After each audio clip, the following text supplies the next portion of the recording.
So అలా ఇంటర్వ్యూలో reject అయిపోయిన తర్వాత ఇంటికైతే వచ్చేసాను అనమాట. నా వల్ల అవ్వదు ఇంకా ఇంటర్వ్యూలు అవి నేను ఇవ్వలేనని చెప్పి 2 months అలాగే కూర్చున్నాం. కానీ October 2nd కాగ్నిజెంట్ ఇంటర్వ్యూ ఉందని తెలిస్తే ఎలాగో ఏదో ఒకటి అవుతుందిలే అని చెప్పి మళ్ళీ హైదరాబాద్ వచ్చాము. కాగ్నిజెంట్ ఆఫీస్కి వెళ్ళిన తర్వాత నాకన్నా ముందు ఒక 500 మెంబర్స్, వెనకాల ఒక 500 మెంబర్స్, ఇంతమందిని క్రాస్ చేసి నేను ఇంటర్వ్యూ క్రాక్ చేయాలంటే నాకు చాలా కష్టమేమో అనిపించింది. ఇంకేం చేస్తాం, వచ్చాం కదా ఉందామని చెప్పేసి ఉన్నానమాట. ఫస్ట్ రౌండే మాకు 3 hours పట్టింది నన్ను పిలవడానికి. నెక్స్ట్ రౌండ్కి ఇంకో 5 hours.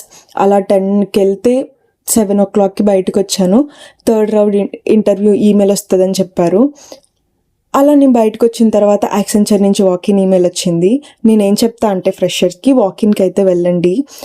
యాక్సెంచర్ నుంచి ఈమెయిల్ వచ్చిన తర్వాత నేను వాకిన్కి వెళ్ళాక ఏమైందో నెక్స్ట్ వీడియోస్లో చెప్తా. ఫాలో చేసి కమెంట్ చేయండి. బాయ్.